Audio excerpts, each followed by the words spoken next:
특별 새벽 기도 기간임에도 불구하고 또 사모하는 마음으로 온라인으로 또 현장으로 예배하러 나오신 우리 모든 성도님들을 진심으로 환영하고 축복합니다. 우리 새벽 기도 기간은요, 우리 하나님께서 특별한 은혜를 부어주시는 시간이라고 생각을 합니다. 그래서 특별이라는 단어가 앞에 붙어 있잖아요. 그 특별한 은혜의 단비를 우리가 받아 누리기 위해서는 무엇이 중요할까요? 그릇이 중요하다고 하죠. 마음이 중요합니다. 마음은 우리의 그릇이니까요. 초대 교부였던 어거스틴이라는 사람이 그의 책 고백록에서 좀 독특한 기도를 하나 했습니다. 그 기도가 뭐냐면은 하나님, 저의 마음의 껍질을 벗겨주세요 라고 하는 기도예요. 이런 기도 해보신 적 있으십니까? 마음에 껍질이 있다는 것도 잘 몰랐는데 껍질을 벗겨달라고 하는 기도를 어거스틴이 한 것이죠. 왜 이런 기도를 했을까요? 여러분, 우리들이 옷을 입지 않습니까? 방수가 되는 옷, 고어텍스라고 하죠. 고어텍스 옷을 입었는데 물을 쫙 뿌리면은 물이 어떻게 될까요? 스며들지 못하죠. 방수가 되니까. 우리의 영적인 상태가 중요하다라는 것이 요거에 좀 빗대어서 설명할 수 있을 것 같아요. 우리의 마음이 단단하게 굳어져 있으면요, 아무리 하나님께서 그 특별 새벽 기도에 특별한 은혜를 쏟아주시더라도 우리의 마음에 스며들지 못하는 겁니다. 그래서 우리도 동일하게 어거스틴과 같은 기도가 필요한 줄 믿습니다. 하나님, 이 특별 새벽 기도의 기간 동안에 우리의 딱딱하게 굳어져 있는 마음의 껍질을 벗겨주십시오. 우리 사랑하는 성도님들, 그리고 저도 이번 특별 새벽 기도 가운데 마음의 껍질이 벗겨지는 큰 은혜가 있기를 간절히 소망합니다. 이런 질문으로 한번 설교를 시작하고 싶습니다. 여러분, 마음이라는 단어가 가장 많이 나오는 성경이 어떤 책일까요? 좀 센스가 있으신 분들이라고 하면은 맞추실 수 있을 것 같은데요. 그래서 머릿속으로, 마음속으로 오늘 본문이 잠언이니까 잠언이라고 얘기하면 되겠지라고 생각하셨겠지만 틀렸습니다. 제가 그렇게 단순하지 않습니다. 정답은요, 시편이에요. 시편에는 마음이라는 단어가 총 608번이 사용이 되었습니다. 굉장히 많이 사용이 됐죠. 그런데 이와 버금가게 굉장히 많은 비율로, 어쩌면은 비율적으로 보면 더 많은 빈도수로 이 마음이라고 하는 단어를 많이 쓰는 책이 있습니다. 그렇습니다. 이제 말씀하시면 됩니다. 잠언 책입니다. 잠언은요, 몇 장으로 총 구성이 되어 있죠? 31장으로 구성이 되어 있습니다. 그래서 한 달 동안 딱 읽으면은 떨어지는 딱 성경이죠. 반면 이 시편의 성경은 어떻습니까? 굉장히 길어요. 150편으로 구성이 되어 있습니다. 비율적으로 좀 따져보면은, 늘 시편이 그렇고 잠언이 그런 것은 아니겠지만, 한 장당, 요거를 한번 나눠서 계산을 해보면, 시편은 한 4번 정도가 나오는 것 같아요. 3번 정도일까요? 4번 정도, 나오는 것 같아요. 마음이라는 단어가. 근데 잠언을 보면은, 비율적으로 얼마나 나올까요? 420번이 나오니까요. 계산을 해보면은, 대략 한 13번 정도가 한 장당 마음에 대해서 언급을 하고 있다라는 거예요. 시편의 3배가 넘는 강조인 것이죠. 잠언 기자가 왜 이렇게 마음이라는 것을 강조하는 것일까요? 여러분 생각해 보셨습니까? 마음이라는 단어가 왜 이렇게 잠언에 많이 나오는 걸까? 한마디로 요약할 수가 있는 잠언의 말씀이 있습니다. 4장 23절의 말씀인데요. 이 말씀 제가 한번 읽어보겠습니다. 모든 지킬 만한 것 중에 내 마음을 지켜라. 왜 그래요? 왜냐하면 생명의 근원이요, 어디서 나온다고요? 이에서 남이니라. 여기서 생명의 근원이 나오기 때문에, 마음에서 출발하기 때문에 잠언 기자는 그렇게 마음에 대해서 강조를 하는 거예요. 그래서 잠언을 읽다 보면 마음을 지켜라, 마음을 연단하라, 마음을 정하게 하라, 마음을 감찰하시는 일을 기억하라 라고 계속해서 마음에 대해서 언급을 합니다. 이런 말들이 계속 반복이 됩니다. 왜 그렇다고요? 생명과 연결되어 있기 때문에 그렇다는 겁니다. 잠언은 생명에 엄청난 관심을 쏟고 그것을 마음이라고 강조하는 책인 것이죠. 오늘 말씀을 한번 봅시다. 오늘 말씀에도 마음이 나오고 있습니다. 충성된 사자는 그를 보는 이에게 마치 추수하는 날에 얼음 냉수 같아서 능히 그 주인의 마음을 시원하게 하느니라. 여러분, 마음이 나온다는 것은요, 뭘 강조한다라고 했죠? 생명을 강조하는 것이라고 얘기했습니다. 생명을 얻는 것에 관심을 갖겠다는 것이죠. 근데 여기 좀 독특한 게 있어요. 잠언 기자가 줄곧 대개 이제 잠언 기자가 이야기를 할 때 마음이라는 것은 자신의 마음이에요. 내 마음입니다. 내 마음을 지키고 너의 마음을 지키고 너의 마음을 연단하고 너의 마음을 정결하게 하라고 이야기를 하는데 오늘 말씀을 보면 굉장히 독특해요. 자신의 마음, 너의 마음이 아니라 다른 사람, 상대의 마음을 이야기하고 있죠. 주인의 마음을 만족시키라 라는 말씀을 하고 있어요.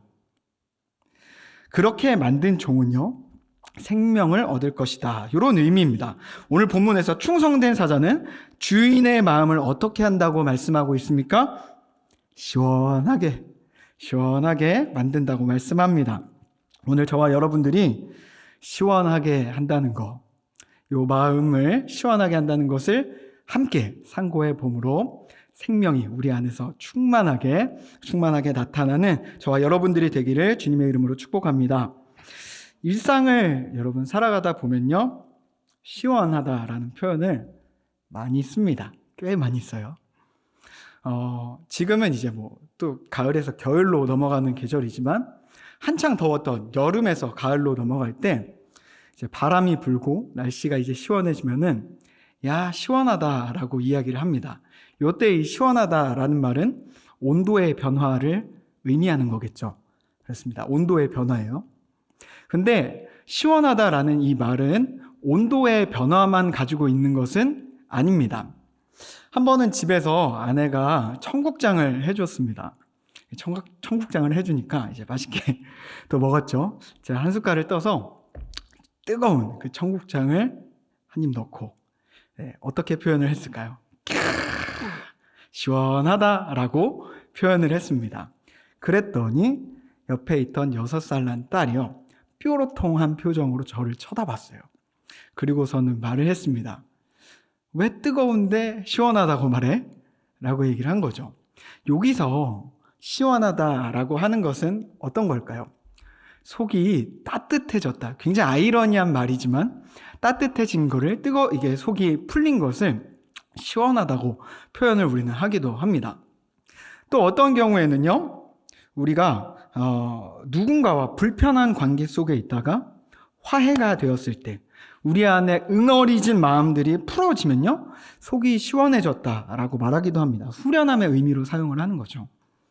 그러니까 온도의 변화, 그리고 따뜻하게 됐을 때 후련함의 의미로 사용되는, 또 여러 가지 의미로 사용되는 게 시원함입니다. 여러분, 오늘 말씀에 나온 이 말씀은 어떤 걸 의미할까요? 추수하는 때 계절이 나오죠.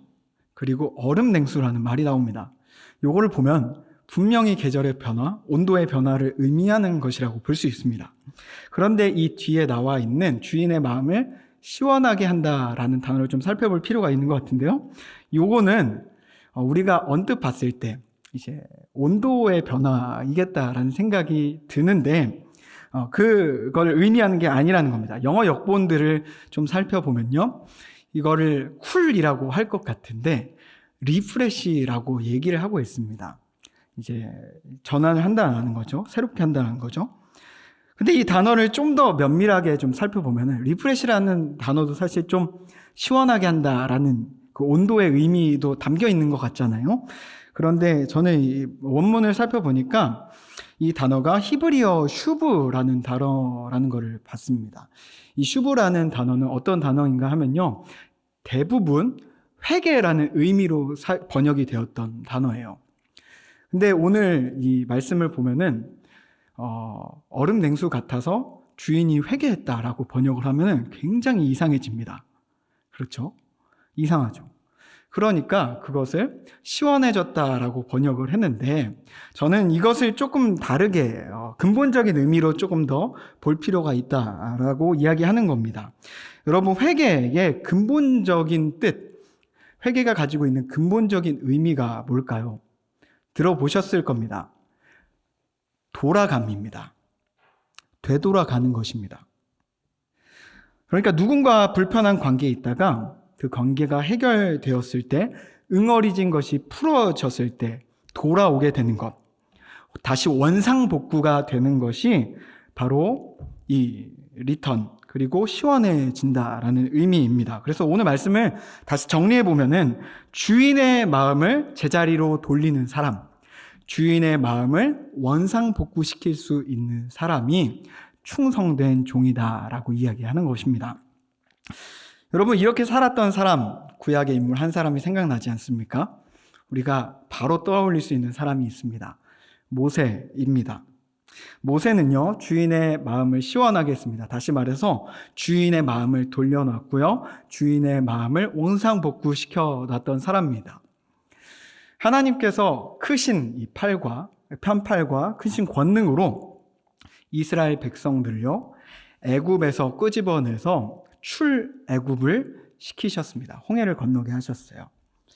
이 홍해를 건넌 이스라엘 백성들이 출애굽기 15장에서 소고를 치며 춤을 추며 찬송을 하나님께 올려드렸죠. 그리고 나서 하나님께서 율례와 율법을 주시기 위해 모세를 시내산으로 불러내십니다. 근데 문제는 뭡니까? 이때 이스라엘 백성들이요, 외도를 저질러요. 하나님 앞에 범죄를 하게 됩니다. 금송아지를 만들고 하나님을 배역하게 됩니다. 이때 하나님께서 이 백성들은 목이 곧은 백성이요 라고 얘기하고, 너희가 시내산을 떠나라고 이야기하고, 이 백성과 나는 더 이상 함께 가지 않겠다라고 선언을 하세요. 그런데 모세가 이때 어떻게 반응합니까? 모세의 위대한 중보 기도이죠. 모세가 기도를 합니다. 하나님 앞에 이 이스라엘과 하나님과의 관계가 완전히 산산조각 나는 이 상태에서 모세가 결정적인 기도를 해요. 어떤 기도냐? 이들은 주님의 백성입니다. 백성으로 여겨주십시오. 주님 함께 가주십시오. 내 이름이 생명책에서 지워질지언정 우리 주님께서 이 백성을 당신의 백성으로 여겨주십시오라고 기도합니다. 이때 여러분, 어떤 일이 일어납니까? 모든 것이 제자리로 돌아갑니다. 원상복구가 된다는 거죠. 하나님께서 마음을 돌이키시고 이렇게 말씀하십니다. 내가 친히 가리라. 내가 너를 쉬게 하리라. 이 말씀을 하셨습니다. 회복이 일어났습니다. 이스라엘 백성 가운데 하나님과의 이 관계의 회복이 일어난 것이고, 하나님의 마음을 이 모세가 시원케 했습니다. 여러분, 구약에만 이러한 일이 있는 것이 아니었습니다. 신약에 넘어가서도요, 하나님의 마음을 시원케 하고 사람의 마음을 시원케 했던 사람이 있습니다. 그렇게 유명한 사람은 아닌데요, 우리가 꼭 기억해 보아야 할 사람이 있습니다. 그 사람의 이름은 스데반과 이름이 비슷한 스데바나라고 하는 사람이에요. 고린도서를 보면은 이 사람의 이름이 3번 나옵니다. 첫 번째는 1장 16절에 나오고요. 그 다음에는 고린도서 마지막 장 이제 가는 16장 15절에 나오고, 그 다음 17절에 이 사람의 이름이 등장합니다. 앞부분에 이 사람의 이름이 등장할 때는 바울이 직접 이 사람에게 세례를 주었다라고 하는 것을 강조하고 있고요. 뒷부분 16장 15절에서는 이 스데바나에게 바울이 이야기하는 것들이 나옵니다. 15절입니다. 형제들아, 스데바나의 집은 곧 아가야의 첫 열매요 또 성도 섬기기로 작정한 줄을 너희가 아는지라. 세례를 받을 뿐만 아니라 고린도 교회 옆에 붙어있는 아가야라는 이 지방에서 첫 열매로 세워졌던 사람이다. 그러니까 굉장히 중요한 역할을 하고 있는 사람이라고 언급을 하고 있습니다. 그 다음에 이 사람의 아주 중요한 특징을 이제 바울이 언급하는데 17절과 18절이에요. 내가 스데바나와 브드나도와 아가이고가 온 것을 기뻐하노니 그들이 너희의 부족한 것을 채웠습니다. 그들이 나와 너희 마음을 시원하게 하였으니 그러므로 너희는 이런 사람들을 알아주라. 그러니까 스데바나를 위시한 몇몇 사람들이 있었던 것 같아요. 근데 뭘 잘했다? 뭐 어떤 특징이 있었냐? 설명하는데 나와 너희의 마음을 시원하게 했다라고 해요. 나는 누굽니까? 바울이고요. 너희는 누굽니까? 고린도 교회 사람들인 거죠. 그러니까 바울과 고린도 교회 이 사람들의 마음을 시원하게 했다라고 얘기합니다. 여러분, 시원하게 했다라는 의미가 무엇이라고 했습니까? 관계의 회복, 원상복구라고 했습니다. 여기 말씀에서 특별하게 어떤 사건을 지칭해서 고린도서가 이야기를 하고 있지 않지만 고린도서 전체를 이렇게 우리가 보았을 때 대략적으로 이게 어떤 걸 의미하는지 우리 쉽게 이렇게 캐치해낼 수가 있습니다. 뭡니까? 분쟁이죠. 예수파, 바울파, 아볼로파, 게바파라고 해서 나뉘어져 있었던 마음, 관계가 깨어져 있었던 거예요. 수평적으로 이 관계가 깨어져 있는 것이죠. 그리고 음행, 이런 것들을 통해서 수직적으로 하나님과의 관계가 끊어져 있었던 것의 회복을 의미합니다. 그러니까 스데바나와 그 사람들은 무엇을 했냐? 고린도 사람과 또 그 사람들과의 이 깨어진 관계 가운데서 회복하는 역할을 했고 바울과 이 고린도 교회 사람들과 깨져 있던 관계를 원상복구 시켜놨던 사람이라는 거예요. 시원하게 마음을 했던 사람입니다. 자, 모세와 스데바나의 공통점이 무엇입니까? 깨어진 관계를 돌려놨다라는 겁니다. 사람들의 마음을 리턴시키고 하나님의 마음을 리턴시킨 것입니다. 하나님과 사람의 마음을 시원하게 했다. 이것을 우리가 교회에서 사용하는 아주 익숙한 용어로 한 단어로 바꿀 수가 있습니다. 이것이 무엇일까요? 중보입니다. 중보. 중보자. 정리해 보면은 오늘 말씀에서 시원하게 한다라는 것은 성도가 하나님 앞에 중보자로 선다라고 정리할 수 있겠습니다. 근데 문제가 있죠. 우리가 시원하게 하는 게 중보자다라고 지식적으로 이거를 깨닫고 알면은 자동적으로 우리가 충성된 종이 되느냐? 그렇지 않다라는 거예요. 우리가 이것을 구체적으로 결단을 하고 적용을 해서 우리가 애쓰고 노력하지 않으면은 우리는 충성된 종이 될 수 없습니다. 그러므로 오늘 이것을 가지고 두 가지를 구체적으로 적용하면서 말씀을 마치겠습니다. 첫 번째, 우리가 중보자로 살 수 있는 길, 충성된 종으로 설 수 있는 길은 무엇이냐? 중보기도하는 사람으로 사는 것입니다. 여러분, 중보라는 말에 여러 논란이 있죠. 그래서 도고로 바꾸자 이런 말들도 있는데 사실 중보라는 것이 어떤 걸 이제 의미하는 겁니까? 내 기도 아닌 당신의 기도, 다른 사람들의 기도를 의미하는 차원에서 우리가 중보 기도를 쓰는 거잖아요. 물론 이제 중보자는 유일한 중보자는 예수님밖에 없지만 이런 의미에서 우리가 중보를 쓰는 건데 남을 위해 기도하는 이 능력은요 어마어마합니다. 사실 우리가 얼른 생각하기에 중보의 능력이라고 했을 때 다른 사람의 기도를 대신해줘서 그 기도가 이루어지는 것, 나 대신에 그 사람의 기도가 이루어지는 것, 이 정도로만 우리가 중보의 능력을 생각하는데 오늘 말씀에 비추어서 이 중보의 능력을 살펴보면은 그 이상의 것이라는 거예요. 하나님의 마음을 이 중보가요 시원하게 만들 수 있는 것이라는 겁니다. 또한 이 하나님의 마음을 시원하게 한다는 것은 무엇입니까? 생명으로 풍성해지는 것, 생명으로 가득 차게 되는 것입니다.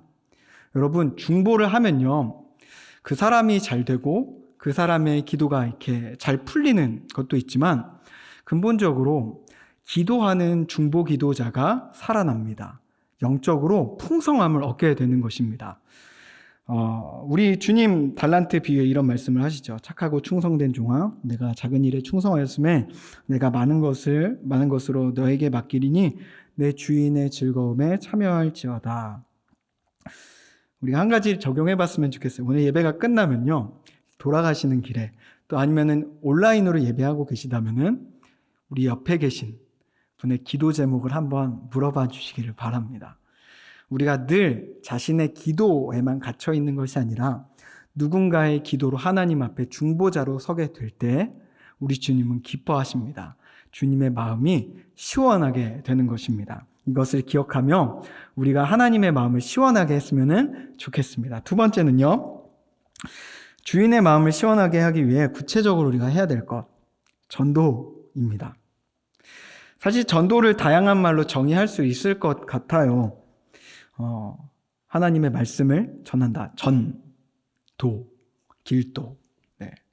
도를 전하는 거죠. 그리고 교회에 데리고 온다라고 이렇게 정의를 할 수도 있습니다.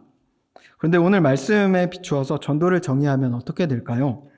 믿지 않는 사람, 즉 하나님과의 관계가 깨져 있는 사람을 리턴시키는 거예요. 다시 돌아오게 만드는 것. 그것이 전도입니다. 우리가 잘 아는 유명한 말씀 있죠. 고린도 후서 5장 17절 말씀입니다. 한번 우리 같이 읽어보기를 원하는데 많은 분들이 외우고 또 암송 이렇게 하시는 구절인 것 같아요. 시작. 그런즉 누구든지 그리스도 안에 있으면 새로운 피조물이라 이전 것은 지나갔으니 보라 새 것이 되었도다. 네, 그리스도를 중심으로 살아가는 새로운 피조물이 된다. 이 말씀입니다. 이 유명한 구절 뒤에 또 유명한 말씀이 있는데 사실 우리가 관심을 여기에 기울이지 않아요. 어떤 말씀이 기록되어 있는지 우리 두 절만 한 번 더 읽어보기를 원합니다. 18절과 19절 말씀이에요. 시작.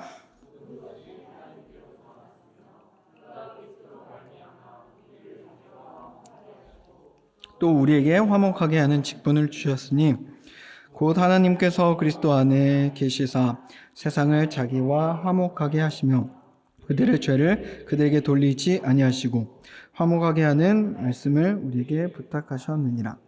네, 화목이라는 말이 계속해서 반복됩니다. 화목하게 하는 삶, 화목하게 하는 삶.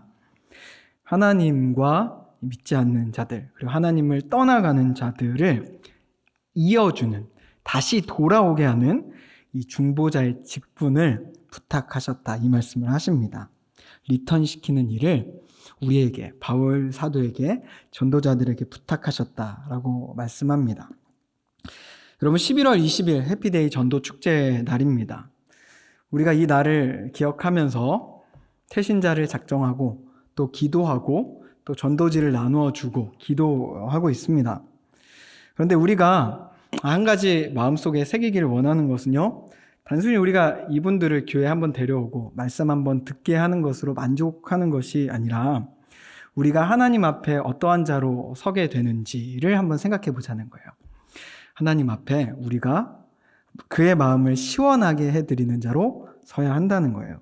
우리 자신이 먼저 그들을 리턴시키는 마음을 품은 중보자들이 되어야 한다라는 겁니다. 말씀을 맺겠습니다. 사랑하는 성도 여러분, 우리 하나님께서 우리를 보면은 고구마 100개 먹은 듯한 이 답답함을 느끼시는 것이 아니라 우리 하나님께서 우리만 보면은 속이 뻥 뚫리는 시원함을 느끼게 되기를 소망합니다. 그러기 위해서 우리가 해야 될 것이 무엇입니까? 중보기도와 전도입니다. 이것은 단순히 교회에 사람을 채우고 뭔가 기도 제목을 이루어주는 것뿐만 아니라 우리의 생명을 더욱더 풍성하게 만들어주는 생명의 장치라는 것을 우리가 잊지 않았으면 좋겠습니다. 이 특별 새벽 기도 기간 가운데 우리가 많은 기도로 또 전도의 마음을 품음으로 기회가 될 때마다 중보자로 살아내시는 저 여러분들 되시기를 소망합니다. 함께 찬양하겠습니다.